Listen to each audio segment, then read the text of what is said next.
Շատ անտի դիմավոր եք, երեխեքը շատ լավ են, ամեն ինչ նորմալ է երեխեքի հետ։ Սյունեցի տղաները տուն են վերադարձել, բայց որտեղից, չնայած 24 ժամում 3 հաղորդագրություն է տարածել Հայաստանի ԱԱԾ-ն, տեղեկատվական մառախուղը չի ցրվում։ Ըստեղից հետևություն, որ ԱԱԾ-ն մաքրում է ադրբեջանական հանցագործություն։ Այն պահին, երբ ամբողջ Հայաստանը տագնապած լավ լուրերի էր սպասում Սյունեցի պատանիների ճակատագրի մասին, Հայաստանի վարչապետը շնորհավորում էր ադրբեջանցիների Բայրամն ու գինի խմում։ Երևանի փողոցներում նրան անուշ չեն ասում։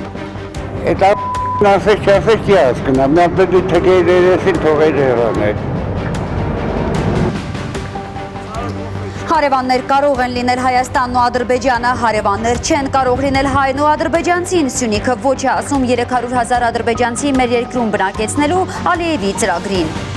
Թուրքը ոսկի է դառնա գրպանից մի գցիր։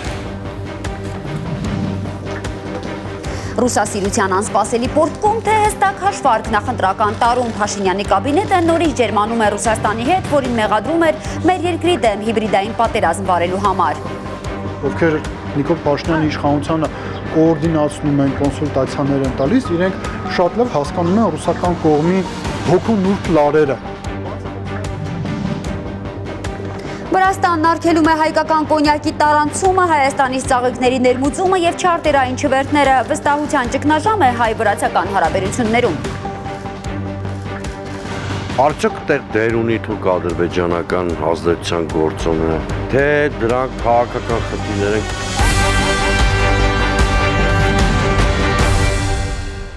Բարի երեկո սիրելի հայրենակիցներ, դուք դիտում եք Հայլուրը։ Նախ անդրադառնանք այսօր Երևանում տեղի ունեցած ողբերգությանը, որի մասին նոր մանրամասներ է հայտնել ներքին գործերի նախարարի մամուլի քարտուղարը։ Տղամարդու դի է հայտնաբերվել Կոմիտասի պողոտայի 23 հասցեում Լիզա Հարսանյաց սրահի մուտքի մոտ նկուղային հարկում։ Ներքին գործերի նախարարի մամուլի քարտուղար Նարեկ Սարգսյանը մեր թղթակցի հետ զրույցում մանրամասնել է, որ տեղի է ունեցել ծեծկրտուկ, որի ընթացքում ըստ նախնական տվյալի 1 հոգի վայր է ընկել նկուղային հատված և մահացել։ Ականատեսներից մեկն Հայլուրին ասել է, որ ծեծկրտուկի մասնակիցները հարբած են եղել։ Ըստ ֆոտոլարագրող Գագիկ Շամշյանի հանցանքի վայրում պարեկները վնասազերծել և ոստիկանության արաբկիրի բաժին են տեղափոխել կասկածյալներից մեկին։ Քրեական վարույթ է նախաձեռնվել սպանության հատկանիշներով։ 1 հոգի ձերբակալվել է։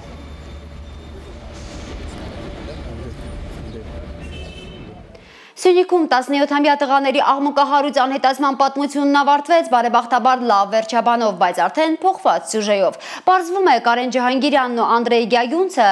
ադրբեջանցիների ձեռքը չեն ընկել, ինչպես ասել էին գյուղացիները։ Անհետանալուց մոտ 20 ժամ անց տուն վերադառնալուց հետո նրանք պատմել են, որ մառախուղի պատճառով մոլորվել են։ Նույնն է վստահեցնում Հայաստանի ազգային անվտանգության ծառայությունը, չնայած ուրբաթ ԱԱԾ-ն հայտնում էր, որ նրանք հայտնվել են Ադրբեջանի տարածքում։ Քննչական կոմիտեն նույնիսկ առևանգման հատկանիշներով քրեական վարույթ է նախաձեռնել։ Առեղծվածային պատմության բոլոր հայտնի դրվագները Ալբերտ Սերոպյանի ռեպորտաժում։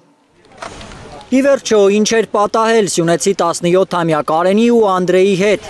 Անհետանալուց 24 ժամ չանցած ուրբաթ երեկոյան տուն վերադառնալուց հետո նրանք պատմել են, որ մառախուղի պատճառով մոլորվել են սարերում։ Ռադիոծածկույթից դուրս են եղել ու չեն կարողացել զանգահարել հարազատներին։ Կարենի հորեղբայրը պնդում է, տղաները չեն անցել Ադրբեջանի վերահսկողության տակ գտնվող տարածք։ Երեխեքը մոլորված են եղել, ձիում անգալուց մոլորվել են, ոչ մի սահմանը չեն անցել, մոլորված են եղել, նոր կողմնորոշվել են հետ եկել։ Կարենի ու Անդրեի ադրբեջանցիների ձեռքն ընկնելու վարկածը հերքում է նաև ԱԱԾ-ն։ Ադրբեջանցիների կողմից նրանց առևանգելու մասին տեղեկատվությունը չի համապատասխանում իրականությանը, վստահեցնում է ուժային կառույցը։ Այն որ տղաներն Ադրբեջանի տարածքում են հայտնվել, ուրբաթ կեսօրին ազգային անվտանգության ծառայությունն էր հայտնել, վստահեցնելով, որ ձեռնարկում է անհրաժեշտ բոլոր միջոցները Հայաստանի քաղաքացիների անվտանգ վերադարձն ապահովելու համար։ Հայաստանում այլևս որևէ կասկած չմնաց, որ Կարենին ու Անդրեին առևանգել են ադրբեջանցի զինծառայողները, երբ ուրբաթ օրվա երկրորդ կեսին քննչական կոմիտեն հայտնեց, որ առևանգման հատկանիշներով է վարույթ նախաձեռնվել։ Առևանգման վարկածը պնդում էին նաև գյուղացիները, անգամ պատմում էին, թե ուժայինների բարձրացրած դրոնի նկարահանած կադրերում երևացել է ինչպես են ադրբեջանցիները վիլիստ նստեցնում տանում անչափահասներին։ Տագնապալի այս լուրերի ժամեր անց ուրբաթ երեկոյան ԱԱԾ-ն հայտնեց, որ տեղ համայնքի անչափահաս բնակիչները հայտնաբերվել են և այժմ գտնվում են Հայաստանի Հանրապետությունում։ Ըստ էության վերահաստատեց, որ տղաները Հայաստանի Հանրապետությունից դուրս են եղել։ ԱԱԾ-ի հաղորդագրություններից ենթադրվում է, որ նրանք ադրբեջանական կողմում են հայտնվել, սակայն չեն առևանգվել։ Ուրբաթ երեկոյան տեղի համայնքապետարանն էլ հրապարակեց Կարենի ու Անդրեի լուսանկարը եւ գրեց, որ նրանք գտնվում են տեղ համայնքում, տղաների առողջական վիճակը լավ է։ Իրիկունը մոտավոր 9 սկզբան է տենց։ Շատ ընտիր են իրանց զգում, իրանց ոտքով, իրանց ձիերով, ոնց գնացել են ինձ էլ հետ են եկել։ Կարենի հորեղբոր խոսքով Արավուսից մոտ 15 կիլոմետր հեռու Խնածախից վերև սարերում են եղել երկու ընկերները, բայց մառախուղի պատճառով չեն կողմնորոշվել որտեղ են։ Սպասել են մառախուղը ցրվի տուն գան։ Խնածախից վերև այդ հատը սարերն ա եղել այդ հատվածներում։ Գյուղից ինչքան է հեռու։ Գյուղից մոտավոր մի 15 կիլոմետր։ Ձին գնացել, ձիու հետևից են գնացել, ձին են մանեկել, վերևի սարն են եղել, մառախուղ ա եղել, չեն կողմնորոշվել ոնց է գան։ Սպասել են մառախուղը անցել ա, նոր կողմնորոշվել են հետ եկել երեխեք։ Ոչ մի ադրբեջանցու չեն հանդիպել Կարենն ու Անդրեյը, վստահեցնում է Արթուր Ջանգիրյանը։ Երեխեքն ինչ են ասում, ադրբեջանցիների չեն հանդիպել, հա։ Չէ, ոչ մեկն էլ չեն հանդիպել երեխեք։ Հիմա իրավիճակը այսպիսին է, այնտեղ հնարավոր է, որպեսզի մարդը մոլորվի եւ ընկնի Ադրբեջանի վերահսկողության տակ։ Ովքեր եղել են այդ տարածքում, գիտեմ, որ դա մեկից մեկ է։ Ով է ստեղծել այդ իրավիճակը, որ այդպես է հիմա այդ տարածքներում։ Այս իշխանությունը։ Իրավապաշտպան Հովհաննես Իշխանյանը կարծում է ազգային անվտանգության ծառայությունը ինչ-որ բան թաքցնում է, քանի որ մեկ օրվա տարբերությամբ երկու գրառումներում հսկայական հակասություն կա։ ԱԱԾ-ն ինքը պետք է մտածի իր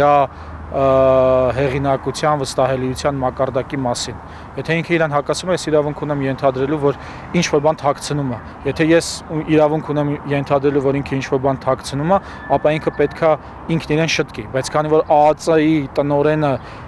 նշանակվում է ուղիղ վարչապետի հրահանգով, ես նաև ենթադրելու ունեմ, որ ինքը ուղիղ կատարում է վարչապետի քաղաքականությունը։ Իրավապաշտպանը չի բացառում, որ Կարենն ու Անդրեյը ադրբեջանցիների ձեռքն են ընկել, հակառակ դեպքում ԱԱԾ-ն կխուսափեր առաջին օրվա հաղորդագրության մեջ հայտնել, որ Ադրբեջանի տարածքում են հայտնվել մեր քաղաքացիները։ Առևանգման հատկանիշներով վարույթ չէր նախաձեռնի քննչական կոմիտեն։ Ուրեմն ըստեղից հետևություն, որ ԱԱԾ-ն մենք կրկին կարող ենք ենթադրել, որ մաքրում է ադրբեջանական հանցագործությունները։ Ում ինչ կպարզվի կամ չի պարզվի, թե ինչ է իրականում կատարվել տղաների հետ, Ջանգիրյաններին եւ Գյագունցներին են այցելում համագյուղացիները աչքալուսանք տալու։ Շնորհակալ ենք բոլորից, ովքեր մեզ աջակցել են, ովքեր մեր կողմն են եղել, հատկապես մեր համայնքի ղեկավարին, որ ամեն վարքյան մեր մոտ կազմած է եղել, շնորհակալություն մեր բանակին, մեր ազգային անվտանգությանը, իրանց գործը պատշաճ կատարելու համար։ Ալբերտ Սերոբյան, Նորայր Շարբաթյան, Հայլուր։ Սյունիքում երկու դեռահասի անհետացման տագնապալի լուրերի ֆոնին Հայաստանի վարչապետը շնորհավորել էր Ադրբեջանի ժողովրդին Կուրբան Բայրամի կապակցությամբ, հետո գինի խմել Երևանում գինու փառատոնին։ Անխախտ կուսակրոնության օգտին գրառումներով օրը սկսող եւ սաղմոսներով ավարտող Փաշինյանը մի տող էլ չէր գրել բոլորից անհանգստացնող թեմայի մասին։ Ոչ էլ նույն օրը Սյունիքում կայծակի հարվածից մահացած ժամկետային զինծառայողի ողբերգական մահվան կապակցությամբ։ Իրադարձությունների այս հաջորդականությունը ցնցել է մարդկանց։ Ամոթ կուսանք, բարկություն ու հիասթափություն է տեսել մեր նկարահանող խումբը Երևանի փողոցներում, տեղ-տեղ էլ Փաշինյանի ուժեղ քաղաքականությունից անթաքույց հրճվանք։ Շոկը չի հաղթահարում Երևանը։ Անծայրածիր եռաբլուրի համար է Հայաստանի վարչապետը երեկ շնորհավորել ադրբեջանցիների զոհաբերության տոնը։ Չեն հասկանում զայրացած քաղաքացիներն ու սրտանց շնորհավորում են Փաշինյանի Կուրբան Բայրամը։ Դե ինքը թուրք է, դրա համար է շնորհավորում է։ Դուք հարգում եք տենց մարդ։ Եթե հարգում եք, հարգեք, ես կյանքով տենց մարդու երեսն էլ չեմ ուզում տենել։ Ես իրեն շնորհավորում եմ Կուրբան Բայրամի տոնի կապակցությամբ, ի սրտե։ Ինչ կարիք կա շնորհավորելու, ինչ լավ բանի համար է շնորհավորում։ Համոթ ուրեմ, համոթ։ 2023 թվին Արցախում բենզինի պահեստի պայթունի զոհերի հարազատներին ցավակցական մի խոսք անգամ չի ասել ստատուսագիր վարչապետը։ Բարկացած հիշում են Հայլուրի հարցախույզի մասնակից արցախցիները։ Ես այդ պայթունի ժամանակ թողել եմ հանորոս տղանա իր երեխաները մնացել են դեռ։ Ոչ մեկ չի զանգել, չի ցավակցել, այսի սաղ Նիկոլի մեղքն է, որ մենք հասել ենք այստեղ։ Մեզ տեսիք ձեզ մեղք եկի, քույր ջան։ Կուրբան Բայրամի տոնին Ադրբեջանին ուղղված շնորհավորանքում Փաշինյանն ինչու է խաղաղություն, բարօրություն ու բարգավաճում մաղթել նաև Հայաստանին ու հայաստանցիներին, հեգնում են հայերը։ Եթե շնորհավորում ես մի ազգիր տոն, ազգային տոնի կապակցությամբ, պետք չի մեկ այլ ազգի խառնել այդ ամենի հետ։ Ժողովուրդ չեն էլի եմ ասում, անկեղծ եմ, որ ուղղակի չեմ հասկանում մեր վարչապետի միտքը, չգիտեմ, տգետությունը էլի պրոստը։ Չգիտեմ ինչ դիվանագիտական ձև այն օգտագործում, երևի տենց է մտածում էլի, բայց մեր համար անհասկանալի է։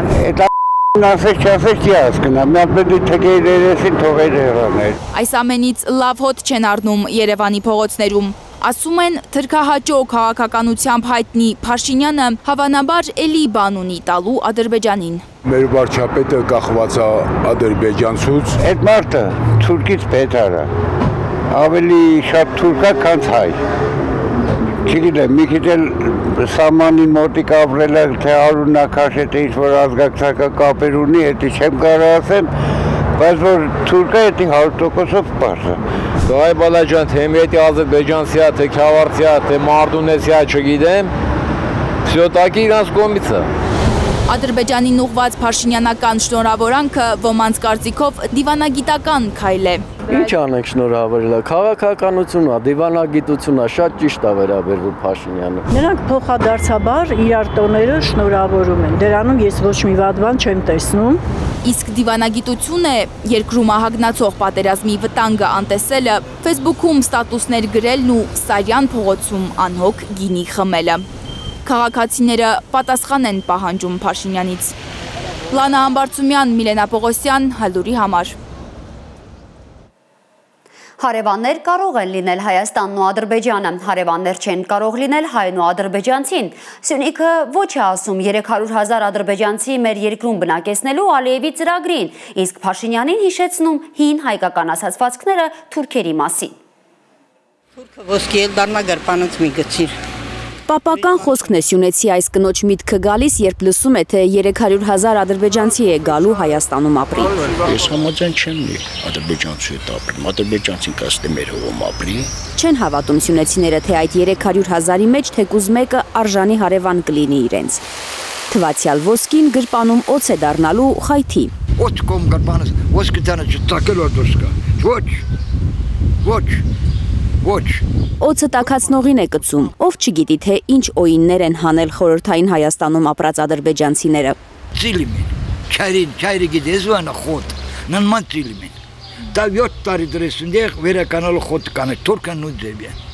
Հայաստանում ադրբեջանցիներն իրենց դեռ զուսպ են պահել, գլխներին հայկական պետություն, իշխանություն է եղել։ Հիմա ում հույսով բարի գալուստ ասեն թշնամուն, երբ անվտանգային խնդիրներ ունեցող երկրի ղեկավարը ավելի շատ փառատոնների է մասնակցում, քան դիրքեր զինվորների այցելում ու ծպտուն չի հանում, երբ իր ադրբեջանցի կառուցողական գործընկերը Հայաստանը արևմտյան Ադրբեջան է անվանում, սրտնեղում են Սյունիքում։ Չգիտեմ, չեմ կարող ասել, այսօր ղեկավարությունը ինչ դիրք է բռնել դրա նկատմամբ։ Ադրբեջանական կողմը շատ բան է հայտարարում։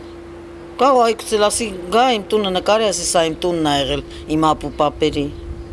Ու ես չեմ գնալու դրա համար մտածեմ, որ դա իրանց տունն է։ Եթե Ալիևի ասած 300,000 փախստական ադրբեջանցիները գան Հայաստան, Ադրբեջանի փախստական հայերն էլ վերադառնալու են Ադրբեջան, ավելի շատ հայ է եկել Ադրբեջանից, քան ադրբեջանցի է ապրել խորհրդային Հայաստանում։ Պատրաստ են ընդունել նրանց ադրբեջանցիները։ Եթե իրանց ասելով 300,000 պետք է մարդ գա, մերն էլ 2 միլիոն մարդ է եկել, որը մեր 2 միլիոնը պետք է գնա այնտեղ բնակվի։ Իսկ Բաքվից եկածները ռիսկ անեն գնան Բաքվում բնակվեն։ Թարմ է դեռ հիշողությունը, թե ինչպես են Սումգայիթում Բաքվում կոտորել հայերին միայն նրա համար, որ հայ են, քրիստոնյա։ Այսքան ապրեցիք, ինչ արեցինք։ Հիմա նորից գան ստեղ, ուրեմն մերոնք նորից պետք է գնան Բաքու, Ադրբեջան։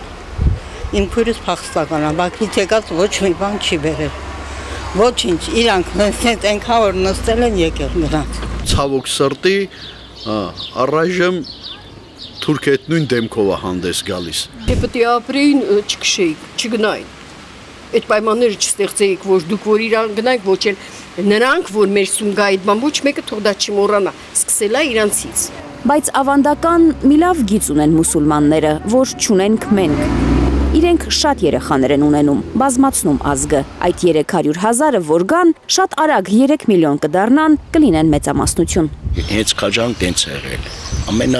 Ամենափոքր ընտանիք եղել է 4 երեխա, 5 երեխա։ Ամենափոքրը։ Գալու են լծվեն, ու արդեն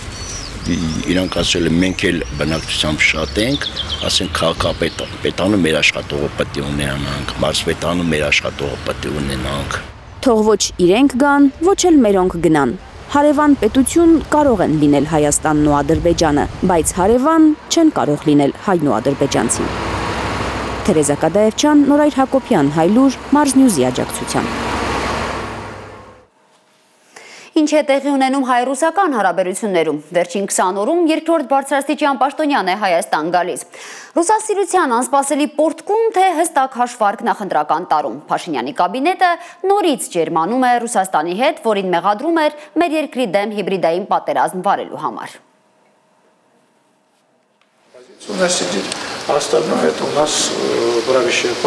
Ալեն Սիմոնյանը Վալենտինա Մատվիենկոյին ընդդիմության տեղն է ցույց տալիս օրենսդիրի դահլիճում։ Ռուսաստանի խորհրդարանի վերին պալատի նախագահի առաջ գանգատվում է, թե ընդդիմությունը հրաժարվում է խորհրդարանի փոխնախագահի պաշտոնից։ Սակայն ռուս գործընկերոջից նա երևի չի համարձակվում ճշտել, թե իրոք ընդդիմադիրները Կրեմլի ագենտներ են, ինչպես ամեն պատի տակ հայտարարում են ՔՊԱ-ականները։ Սիրալիր գիտի նախանձախնդրությամբ Մատվիենկոյի հետ շրջող Ալեն Ռոբերտովիչը կարող էր նաև անձամբ պարզել, թե ինչու է Ռուսաստանը Հայաստանի դեմ հիբրիդային պատերազմ մղում հայկական ընդդիմության աջակցությամբ։ Փողա ծախսում դրսից, փողա գալիս դրսից, տարբեր տեղերից, մասնավորապես հյուսիսային մեր հարևանի մոտ կողմից եւ այլ Հայաստանի հանդեպ, այո, Ռուսաստանից, Հայաստանի հանդեպ տարվում է հիբրիդային պատերազմ։ Վալենտինա Մատվիենկոն էլ ինչ մենք պետք է սպասենք, որ նա իր հայտարարություններում ասել, որ Ալեն Սիմոնյանը երեսանյութամբ է տառապում, որտեվ իմ այցից առաջ ասում է, որ Ռուսաստանը ֆինանսավորում է Հայաստանում Հայաստանի դեմ հիբրիդային պատերազմ։ Քաղաքագետը վստահ է եւ Մատվիենկոն, եւ Լավրովը, եւ Պուտինը հատիկ առ հատիկ ֆիքսում են Փաշինյանի թիմի հակառուսական բոլոր հայտարարությունները։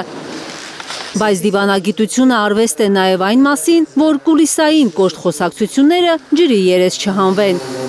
Ըստ Մաթևոսյանի, Մոսկվան դեռ փորձում է հարթել հայ-ռուսական հարաբերությունների սուր անկյունները, չայրել բոլոր կամուրջները։ Մենք չպետք է ռուսական կողմից սպասենք, որ Վալենտինա Մատվիենկոն կգա, օրինակ Հանրապետության հրապարակում կգանք, ասի հայ ժողովուրդ, ձեզ կործանում են,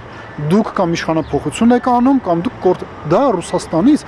պետք չէ սպասել, ավելին սխալել է, որ մենք դա սպասենք, Հայաստանում իշխանափոխությունը կամ ցանկացած քաղաքական գործընթաց պետք է Հայաստանում ծնվի,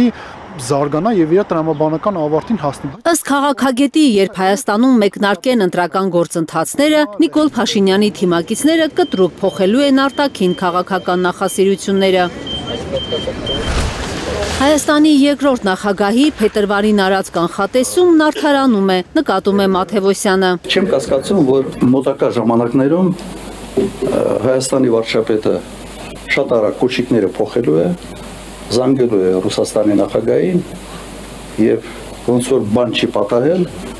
սկսի կենացներ ասել, սկսելու է կենացներ ասել հայ-ռուսական դարավոր բարեկամության մասին։ Ռոբերտ Քոչյանը ճիշտ գնահատական էր, ես կարծում եմ այստեղ կասկածի տեղիք չկա, ավելին, տեսեք, մենք մոտենում ենք ընտրություններին։ Եթե Նիկոլ Փաշինյանը եւ Ալեն Սիմոնյանը, Արմեն Գրիգորյանը, Արարատ Միրզոյանը իմանան, որ Ռուսաստանից կա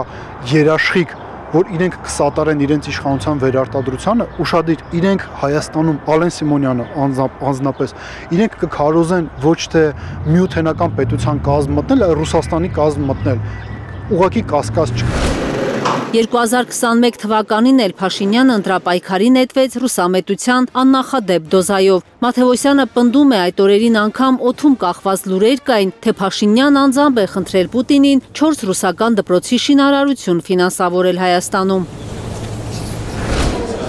Վերընտրվելուց հետո, հատկապես ռուս-ուկրաինական պատերազմի սկսվելու պահից, Փաշինյանը դարձավ Հարավային Կովկասից ռուսների ոտքը կտրելու արևմտյան շահի սպասարկու, կարծում է քաղաքագետը։ Հիմա ըստ նրա, երբ ուկրաինական ճակատում հաջողության անիվը պտտվում է դեպի ռուսների կողմը, Բրյուսելին դավաճանելու ժամանակն է։ Դասական Նիկոլ Փաշինյանը իրենք փորձելու են ռուսներին ծախել ռուսական պրոռուսականություն, ճակերտավոր թուրքերին թուրքամետություն, բայց ինչը այստեղ ավելի խորքային իմաստ ունի, արևմուտքին էլ արևմտամետություն։ Դա տրամաբանական է, իրենց գործելավոճն է, այլ հարց է, իրենք կկարողանան դա այս անգամ էլ վաճառել, թե ոչ։ Քաղաքագետը համոզված է, այս անգամ Փաշինյանին չի հաջողվի մոլորեցնել աշխարհաքաղաքական որևէ կենտրոնի, հատկապես Ռուսաստանին։ Մոսկվայում շատ լավ գիտեն, որ հիմա Նիկոլ Փաշինյանի վարկանիշը շատ ցածր է, եւ ուրեմն ինչու գործ ունենալ մեկի հետ, որը հեղինակություն չի վայելում ընտրողների շրջանում։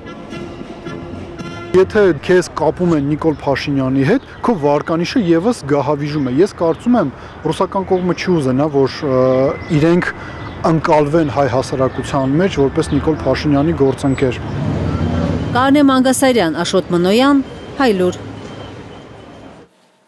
Վրաստանը վերջին 1.5 ամսում արգելել է հայկական կոնյակի տարանցումը, Հայաստանից ծաղիկների ներմուծումը ու չարտերային միջևերթ հայ ֆուտբոլիստների համար։ Հայ-վրացական արդեն 1.5 տարվա ռազմավարական գործընկերությունը անգամ չի կարողանում հարթել Երևան-Թբիլիսի հարաբերություններում առաջացած խութերը, որոնց գոյությունը չի հերքում Հայաստանի գլխավոր դիվանագետը, բայց հստակ չի էլ բացատրում, ինչու է ջաքեր տալիս Երևան-Թբիլիսի գործընկերությունը։ Փորձել է պարզել Լիլիթ Սարգսյանը։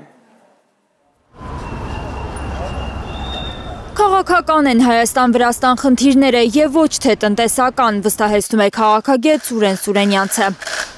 Մի փաստ չի, որ զուտ տնտեսական համատեքստի մասին խոսենք։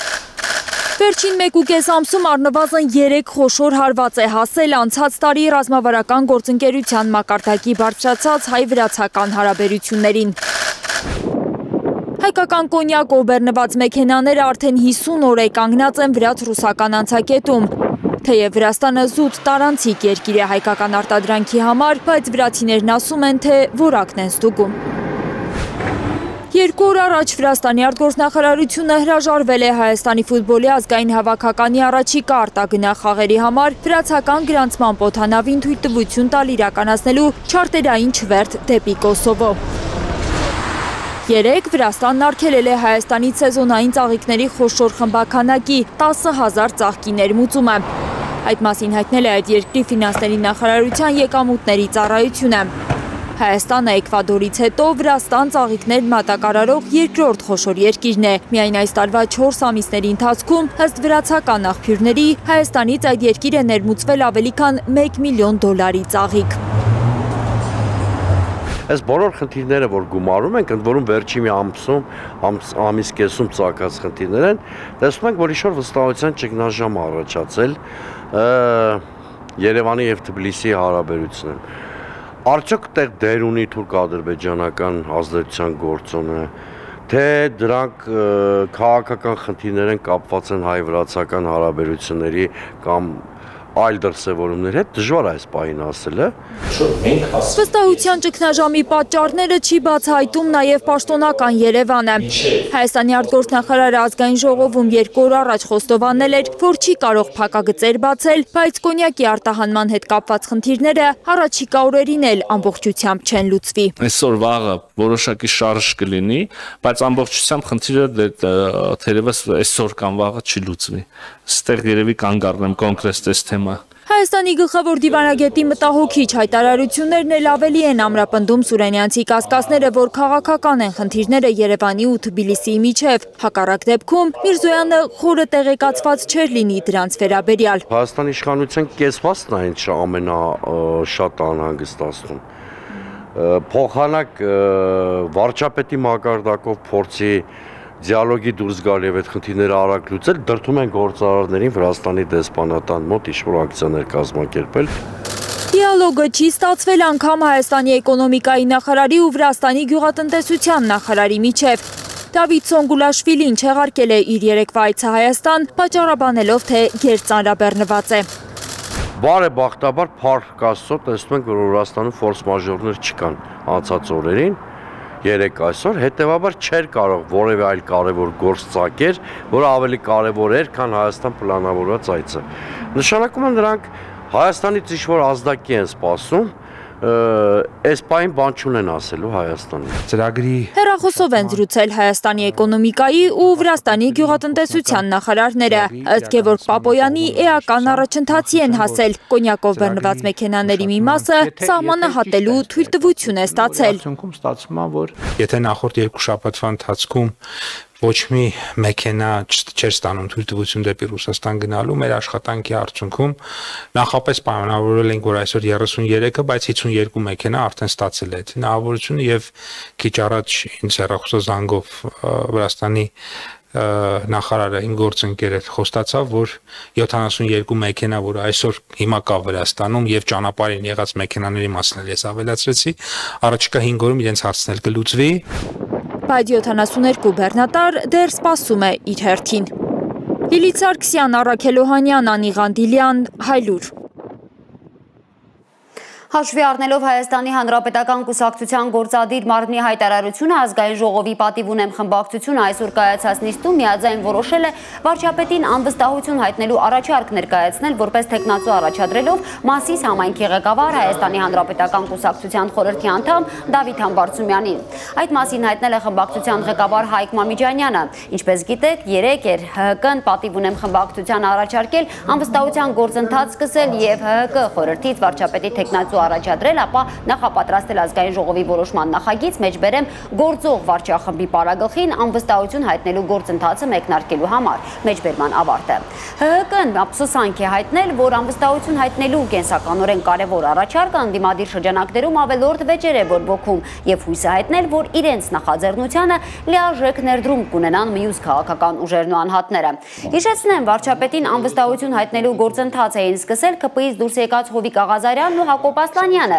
եւ որպես վարչապետի թեկնածու առաջադրել էին Էդմոն Մարուքյանին, սակայն պատիվ ունեմը հրաժարվել էր միանալ այդ ուժին, նշելով դեմ է Նիկոլ Փաշինյանին, Նիկոլ Փաշինյան 2-ով փոխարինելուն։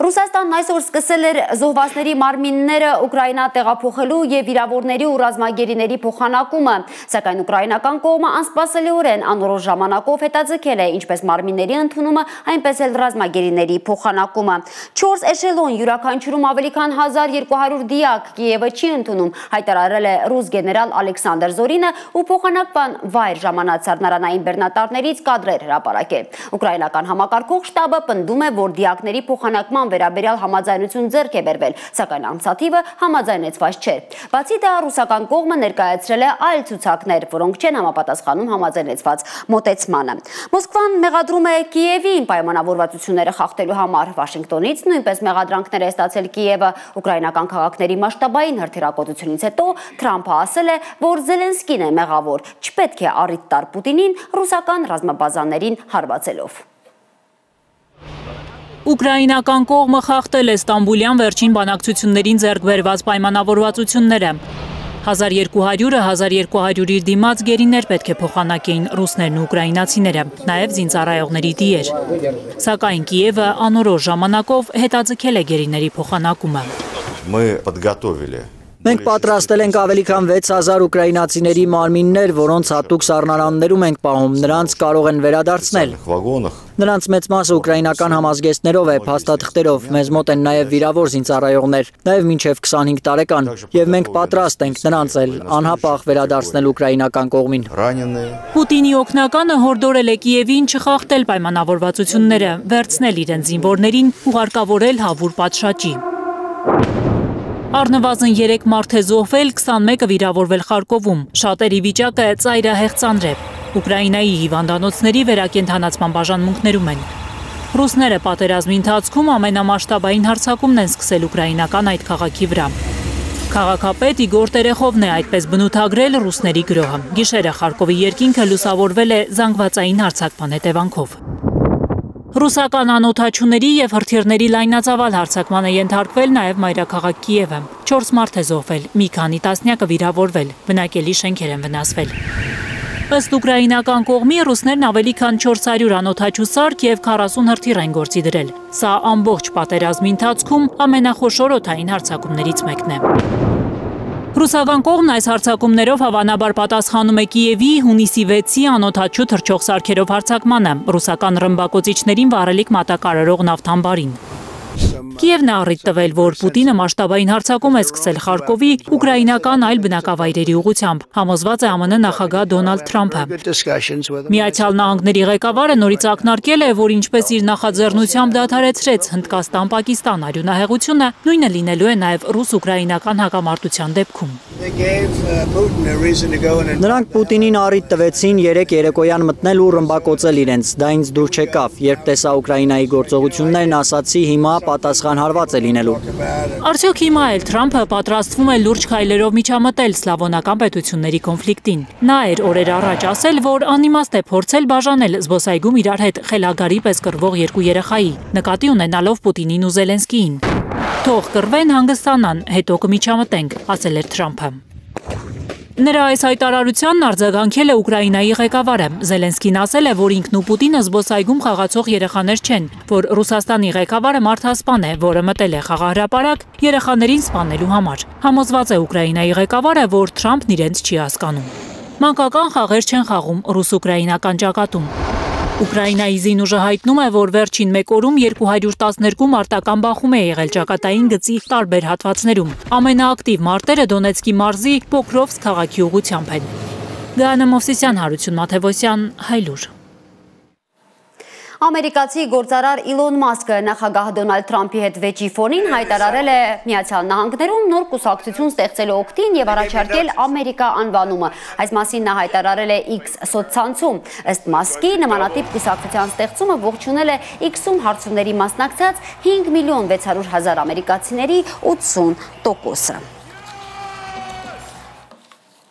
Թուրքիայում Կուրբան Բայրամի տոնի առաջին օրը բժշկական օգնության է դիմել ավելի քան 14,000 մարդ։ Նրանք վնասվածքներ են ստացել զոհաբերվող կենդանիների անհաջող մորթի ժամանակ։ Այդ երկրի առողջապահության նախարարը հայտնել է, որ միայն Անկարայում բուժօգնություն է ստացել ավելի քան 1000 քաղաքացի, իսկ Ստամբուլում շուրջ 750։ Քեմալ Նեմիշօղլուն կոչ է արել զոհաբերությունը կատարել միայն մասնագետների մասնակցությամբ։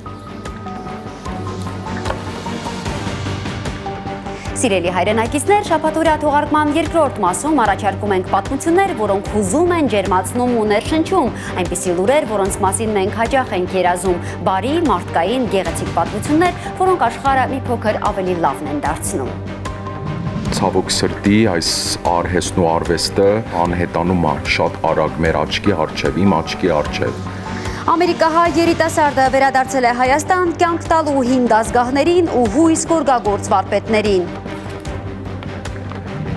Մենք ծաղկի շուկայում ենք աշխարհահռչակ դիզայներ Ան Վիչենի հետ։ Ֆրանսիական շքեղության հետևում մի հայհու պատմություն Լիլիթ Գասպարյանից։ Ռիցի ծաղիկների տիկինը առաջին անգամ Հայաստանում է, ծաղկի շուկայից մինչև Հայլուրի նյուզրումում մեր տեսախցիկի առաջ։ Միանգամից զգացի, որ տանն եմ, անհավատալի զգացողություն էր։ Սաքսոֆոն, կարմիր գորգ եւ կինո, Սոչիում կինոն նորից միավորում է նրանց, ում փորձում է բաժանել քաղաքականությունը։ Եվրազիա կինոֆեստ երկրորդ միջազգային կինոփառատոնի ընթացքում շուրջ 100 ֆիլմերի պրեմիերաներ տեղի կունենան։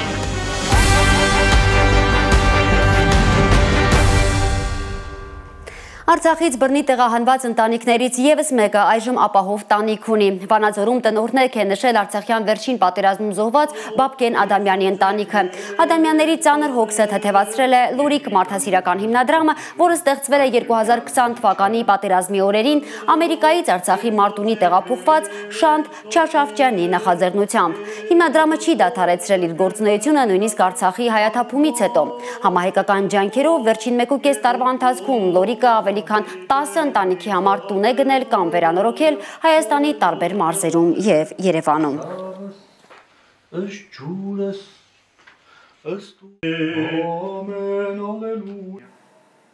Լոս Անջելեսից 1 տարով Հայաստան է եկել ու արդեն 9.5 տարի Երևանում ապրում Քայլ Խանդիկյանը, հայկական գորգագործության սիրահար երիտասարդը գունավոր կամուրջներ է հյուսում հնագույն արհեստի հայ վարպետների ու աշխարհի միջև, որ հայկական գորգը ապրի, ճանաչվի ու միշտ հնչի, սա հայկական է։ Աննա Գյուլնազարյանի ռեպորտաժը։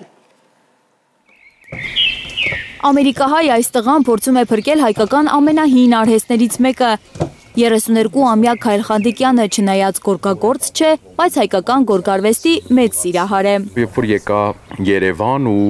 4 կողմս տարբեր տեղերում տարբեր գորգեր էի տեսնում, ես հասկացա, որ օ չէ, ես շատ եմ սիրում այս արհեստին ու արվեստին ու այն մարդկանց, ովքեր զբաղվում են այդ ամեն ինչով։ Լոս Անջելեսից մոտ 10 տարի առաջ է եկել Քայլը, օվկիանոսից այն կողմ թողնելով իր ծնողներին, քրոջն ու եղբորը։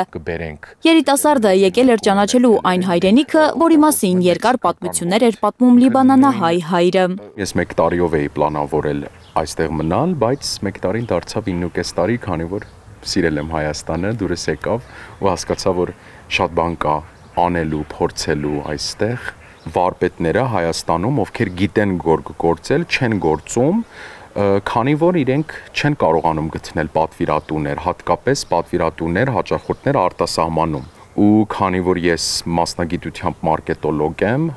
հասկացա, որ ես կարող եմ ինչ-որ չափով այս տարբեր խնդիրները լուծել։ Գորգագործությունն իրեն ընտրեց ինքն էլ գորգագործությանը։ Քայլն իր ստեղծած կայքում առցանց այս խանութում է վաճառում հայ արհեստավորների գործած գորգերը։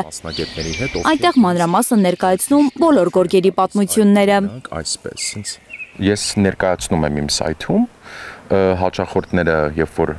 ուզում են պատվիրել, իրենք մտնում են սայթ, ընտրում են իրենց ուզած էսքիզը, ուզած չափը, պատվերը տալիս են ու մենք 0-ից իրենց համար ստեղծում ենք այդ գորգերը։ Այս գործում մի կարևոր սկզբունք ունի Քայլը, աշխատում է միայն մարզերում ապրող գորգագործների հետ, որոնք սեփական տանը նստած զբաղվում են սիրելի գործով ու փող աշխատում։ 10 ամսում մոտ 40 գորգ է վաճառել։ Սիրում եմ մարզերը, սիրում եմ գյուղերը, Հայաստանը չի սահմանափակվում Երևանով, մարդիկ պիտի հնարավորություններ ունենան իրենց գյուղերում, իրենց պապենական հայրենիքներում աշխատել, ստեղծել, գումար վաստակել։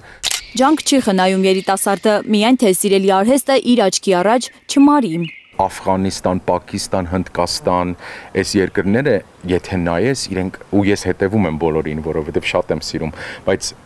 իրենք ենք ֆանտաստիկ գորգեր են գործում, ֆանտաստիկ ուղակի, գլուխ գործոց գորգեր, իսկ մենք այսօր գրեթե 0-ից ենք սկսում վերակենդանացնում այս ոլորտը, բայց ես վստահ եմ, համոզված եմ, որ կհասնենք այդ մագարտակին։ Դժվարությունների հանդիպում է Քայլը, երկար ժամանակ չգործելու պատճառով գորգագործները վերապատրաստվելու կարիք են ունենում, դասգահներ, գործիքներ, թելեր չեն ունենում։ Անձամբ է հասցնում անհրաժեշտ բոլոր պարագաները գորգագործներին։ Այդ երկու խնդիրները գրեթե ամենտեղ ես հանդիպում եմ, բայց ամբողջ նպատակս այդ խնդիրները լուծելն է, որպեսզի մարդիկ կարողանան հանգիստ աշխատեն, պատվերներ ընդունեն իմ միջոցով ու որակով սիրուն հայկական տեղական գորգեր ստեղծեն։ Ասում է ամեն ինչ կանի, միայն թե թելը գորգ դառնա, որ դրսում ճանաչեն, ասեն հայկական գորգ է։ Իմ համար գորգագործը ամենաթոփ բանն է, ամենակարևորը իրենք են։ Իրենց արած աշխատանքը իմ համար շատ իմաստալից, դարերից եկած, ինքը շատ սիրուն իմաստալից մի բան է, որը դժվար է նույնիսկ բացատրել։ Հովիվն էլ է շատ կարևոր, որտեվ մենք այս հումքը ստանում ենք հովիվից։ Թելմանողն էլ է շատ կարևոր, որովհետև եթե այդ մենք որակով թել չստանանք, մենք խնդիր կունենանք, գորգագործը խնդիր կունենա ստեղծելու։ Քայլն անձամբ է փնտրում հայկական զարդանախշերով հին գորգերը, մասնագետների հետ ուսումնասիրում, դրանց ժամանակակից էսքիզներ, նոր գույներ տալիս։ Օրինակ այս մեկը, որ սև ու սպիտակ բրդից է գործված։ Այստեղ կտեսնեք եղնիկներ, չնայած որ կասկած 100% չեն կարող ասել, որ եղնիկներ են, որովհետև հա, բայց եղնիկները երկար պոչեր չունեն։ Իսկ այդ օրիգինալ գորգում կան եղնիկան նման կամ ձյան նման այս կենթանիները։ 43-ամյա Միլենա Օրդյանցը Արցախից է, Քայլին հանդիպել է 44-օրյա պատերազմից հետո, հիմա ապրում է Ձորախբյուրում։ Ժամանակ եկեղեցին էին գործում, տատիկ պապիկ էին գործում, բնություն էին գործում, տենց սեր այդ պահ առաջացավ Շուշից։ Ես արդեն տեղափոխվեցի, ավելի մոտիկ դառանք տարածաշրջանում, թելերի հետ կապված խնդիրներ որ չունել, շուտ արագ ստացվել աշխատանքը։ 5 տարվա դադարից հետո հմուտ գորգագործը այսօր նորից դասգահի մոտ է նստած գունավոր թելերի գծիկները կողքին։ Ոչ մեր վաղվա օրը գիտեինք ինչ կլինի, որտեղ ենք աշխատել, որտեղ ենք ապրելու, համ էլ տրամադրություն չկար։ Ստեղծագործական մտքեր կար, կոմպոզիցիաներ գլխից մեջ կար, պետք է ստեղծագործեի նկարեի, բայց չի ուզում անել, ձեռներս չէր գտնում ոնց որ։ Ինքը ոնց ու ստիպեց դասգահը բերեց իր պատվերները որսեցի անելը, կողքից արդեն իմս էլ սկսվեց այդ ամեն ինչը։ Օր ու գիշեր աշխատում ու ինքնատիպ գործեր է ստեղծում Միլենան, ասում է, երբ գորգի վրա երևում է զարդանախշը, ավարտն ավելի հետաքրքիր է դառնում։ Հիմա միջև ուշ գիշեր գործում եմ, ուզում ես տեսնես ինչ ա ստացվում։ Իր վաճառած գորգերի գումարով Միլենան տունն է վերանորոգել, շուտով նոր արհեստանոց կունենա, ասում է, աշակերտներ էլ։ Պետք է նույն դիրքով երկար ժամանակ նստես, աշխատես, տեսողությունը, հետո նստած աշխատելը ողնաշարի վրա շատ մեծ, բայց որ սիրում ես այդ աշխատանքը, ինքն հաշվարկների մեջ ես անկախ քեզանից չես կամ դու հելնես մի քիչ հանգստանաս կամ թողնես կիսատ։ Դժվար աշխատանքի արդյունքը Փարիզում սպասվող միջազգային գորգերի ցուցահանդեսն է, որտեղ Քայլն ու իր թիմը ներկայացնելու են հայկական ժամանակակից գորգարվեստը։ Աննա Գյուլնազարյան, Հենրիկ Համազասպյան, Հարություն Մաթևոսյան, Հայլուրի համար։ Իր գորգը ծաղիկներից է հյուսում Ան Վիչենը, Ֆրանսիայի ամենահայտնի ֆլորիստներից մեկը, որը ծաղկե պոեմներ է հյուսում ոչ միայն Փարիզի Ռիցում, Վերսալում, Շանելի ու Դիորի դեֆիլեներում, այլ նաև Հայլուրի նյուզրումում։ Իմ գործընկերներ Լիլիթ Գասպարյանի և Նորա Շարբաթյանի հետ Աննը Երևանի ծաղկի շուկայում Հայաստանի գույներն ու բույրերը հավաքել է ու Հայաստանի գարունը Հայլուրին նվիրել։ Գեղեցկության, հիշողության և հայկական արմատների մասին մի պատմություն ռեպորտաժում։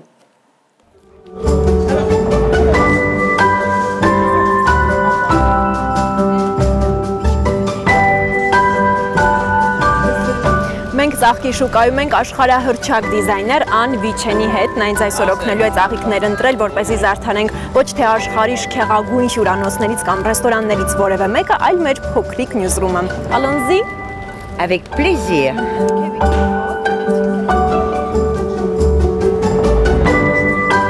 Շրջենք, տեսնենք ինչ կա, հետո կորոշենք ինչ վերցնել։ Շուկայով պտտվելու մասին իսկույն մոռանում է, երբ աչքն են ընկնում շուկայում պատահած առաջին վարդագույն վարդերը։ Ախ, շատ գեղեցիկ է։ Պաշտում եմ վարդերը, վարդագույն վարդերը։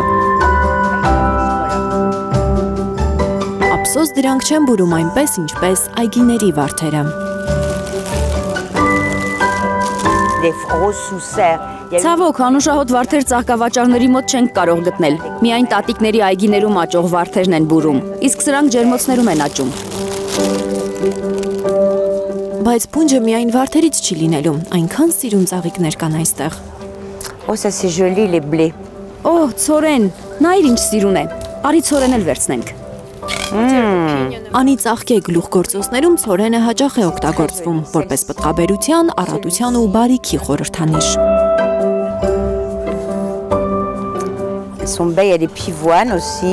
Շուշաններն էլ են շատ գեղեցիկ, իսկ սա սխտորի ծաղիկ է, ջրի մեջ մնալուց հետո սկսում է շատ ուժեղ բուրել։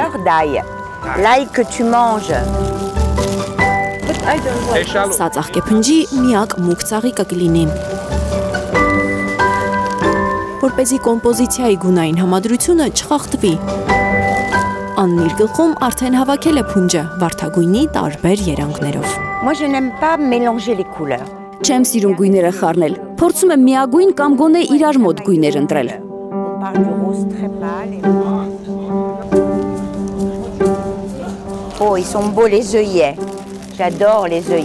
Վա, ինչ գեղեցիկ մեխակներ են, պաշտում եմ, կվերցնեմ այս երկու փունջը։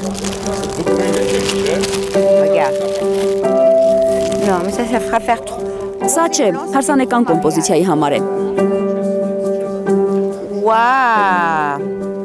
Սկաբիոզա է, հիասքանչ է։ Scabieuse, c'est magnifique. Les artichauts, les hortensias. Այս դրախտավարդերը առանձնահատուկ շքեղություն կտան ծաղկեփնջին։ Ils sont petits. Usually. Ես սովորաբար կանաչ չեմ օգտագործում իմ կոմպոզիցիաների մեջ, նախընտրությունը երկներանք ծաղիկներին եմ տալիս, բայց եթե ուզում ես այս անգամ կարող եմ քո համար օգտագործել։ comme ça. Ok, on va le prendre. Սա էլ ենք վերցնում։ Ծաղիկների այս մեծ ընտրությամբ հիացած է ծաղիկների տիկինը։ Այսպես են նրան անվանում Փարիզի Պերճաշուկ Ռից հյուրանոցում, որի պալատական սրահների ծաղկային դիզայնը արդեն 10 տարի է միայն իրեն է վստահված։ In Paris, Փարիզում Նոտրդամի մոտ կա այսպիսի շուկա, մեծածաղ ծաղիկների համար։ Դա Եվրոպայի ամենամեծ շուկան է։ Միայն թե այնտեղից սովորական մարդիկ չեն կարող ծաղիկ գնել, մինչդեռ այստեղ մուտքը բաց է բոլորի համար։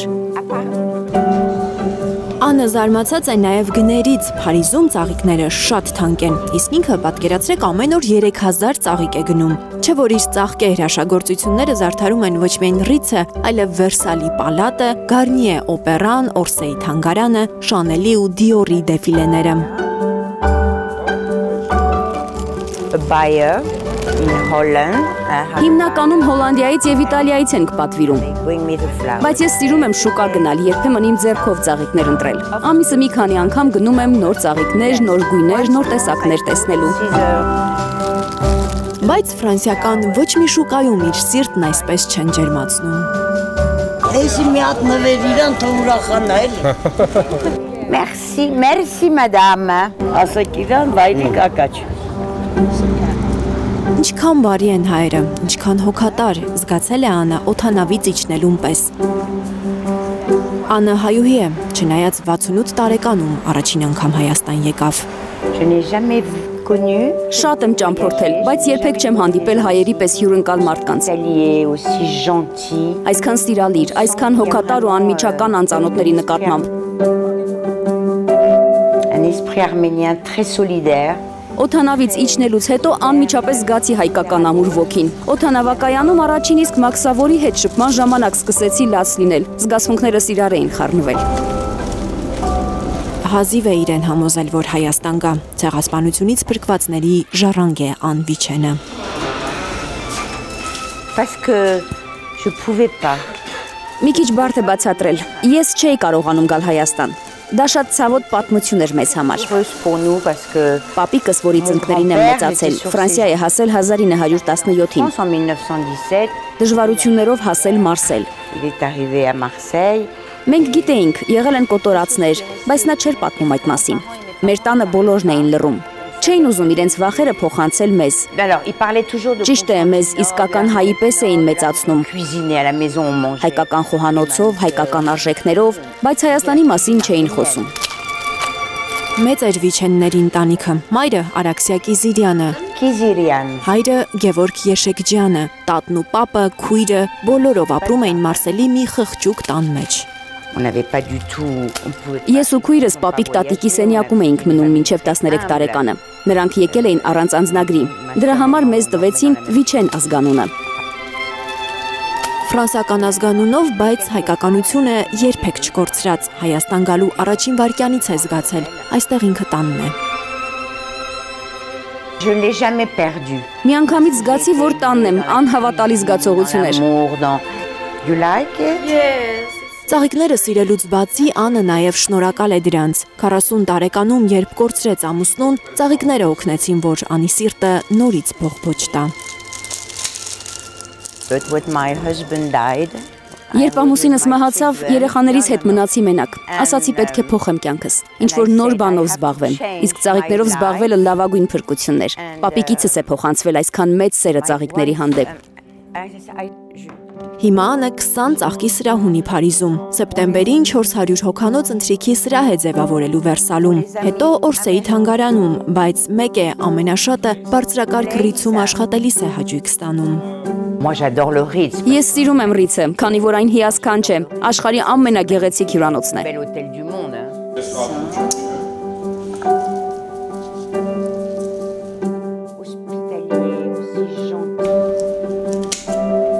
Ռիցում, Վերսալում, Օրսեյում, թե 5-րդ ալիքի խմբագրությունում Անվիչենի կոմպոզիցիաները մթնոլորտ են փոխում, տրամադրություն ստեղծում։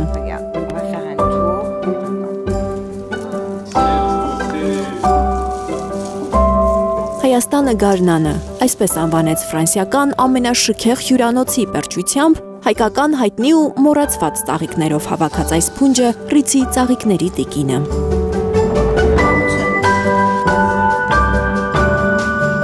Լիլիթ Գասպարյան, Նորայր Շարբաթյան եւ Անի Ղանդիլյան, Հայլուր։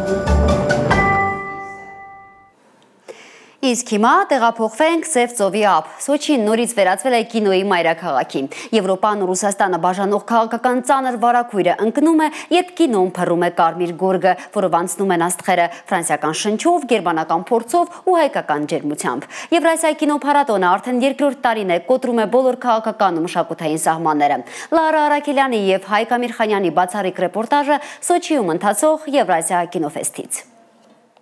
Հաշված վայրկյաններից այս կարմիր գորգի վրայով կանցնեն 25 երկրների կինոգործիչներ, այդ թվում ներկայացուցիչներ Հայաստանից, Վրաստանից, Բելարուսից, BRICS անդամ երկրներից։ Եվրասիա կինոֆեստ երկրորդ միջազգային կինոփառատոնի ընթացքում շուրջ 100 ֆիլմերի պրեմիերաներ տեղի կունենան։ Սև ծովից փչող քամին խառնվում է սաքսոֆոնի առաջին հնչյուններին։ Եվրասիա կինոփառատոնի կարմիր գորգով անցնում են անգամ ֆրանսիական կինոյի աստղեր։ Հայ հանդիսատեսին տաքսի ֆիլմից հայտնի Սամի Նասերին ու Ֆրեդերիկ Դիֆենտալը։ Գերմանիայից, Իսպանիայից են կինոգործիչներ եկել մասնակցելու Սոչիի մեկշաբաթյա կինոտոնին։ Տպավորություն է, թե Ռուսաստանն ու Եվրոպան ամենևին էլ բաժանված չեն քաղաքական ծանր վարակույրով։ Ոչ մեկի վրա ճնշում չի գործադրվել, ոչ մեկին այստեղ ուժով չենք բերել։ Արգելանքների ու սանկցիաների այդ ամբողջ պատմությունը քաղաքական խաղ է ընդամենը։ Պարզ ու խելացի մարդկանց համար այդպիսի սահմանափակումներ չկան։ Նրանք ուզում են շփվել, սիրում են շփվել, չէ՞ որ մարդը սոցիալական կենդանի է։ Իսկ կինոյի մարդիկ առհասարակ մի ընտանիք են։ Գենետիկ առումով աշխարհի բոլոր կինոգործիչները հարազատ եղբայրներ են, ասում է Եվրասիա կինոֆեստ երկրորդ միջազգային փառատոնի նախագահ Ջանիկ Ֆայզիևը։ Նա այս տարի փոխարինում է ռեժիսոր եւ հեռուստահաղորդավար Տիգրան Քյոսայանին։ Եվրասիա կինոֆեստը Քյոսայանի նախաձեռնությունն է, բայց նա շուրջ 5 ամիս է կոմայի մեջ է։ Он настоял на том, чтобы в Сочи проводился второй. Հենց նա է պնդել, որ Սոչիում կազմակերպվի երկրորդ կինոփառատոնը։ Նա ուզում էր, որ այս գիշերները լինեն ստեղծագործական ու անքուն։ Մենք ամեն բան իր ասածով ենք արել։ Все, как он сказал. Եվրասիա ինքնավար ոչ առևտրային կազմակերպության խորհրդի նախագահ Ռուսաստանի պետդումայի պատգամավոր Ալյոնա Արշինովան ասում է, Քյոսայանի մեծ ստեղծագործական ընտանիքում նրա կարիքը զգում են ճիշտ ինչպես տանը։ Мы верим в чудо, мы Մենք հավատում ենք հրաշքի, հավատում ենք, որ Աստված մեզ չի թողնի առանց Տիգրանի։ Այստեղ հավատում են նաև, որ մեծ ու կարևոր գործ են անում կինոյի ապագայի համար։ Միավորում են երկրները ստեղծագործական գաղափարների շուրջ, փորձում են ստեղծել միասնական, մշակութային, մենթալ, կրթական մի տարածություն, որում բոլոր երկրները կհարգեն ու կհասկանան իրար։ Rassi Balabanian, que agora já passou, Stepan Ercecian, grandes colegas, atores sensacionais. Բրազիլացի դերասանուհի Լուսելիա Սանտոսը, ավելի հայտնի որպես Ստրկուհի Իզաուրա, թվարկում է այն հայերի անունները, որոնց հետ սիրով աշխատում է, ահա թե ինչ է մշակութային բազմազանությունը։ Especialmente essa questão que você falou. Ամենակարևորը փորձի փոխանակումն է մեր սերնդի ու երիտասարդների միջև։ Գլխավոր դերերում երիտասարդներն են։ Եվրասիայի կինեմատոգրաֆիստների երիտասարդական միության անդամները անցած տարվա փառատոնին ստացած գրանտներով արդեն ֆիլմեր են նկարել ու մասնակցում են այս տարվա մրցութային ծրագրին։ Հայաստան! Լարա Արաքելյան, Հայկ Ամիրխանյան, Հայլուր, Սոչի։ Սիրելի հայրենակիցներ, դուք դիտում եք Հայլուրը, շնորհակալություն ուշադրության համար, ամուր եղեք։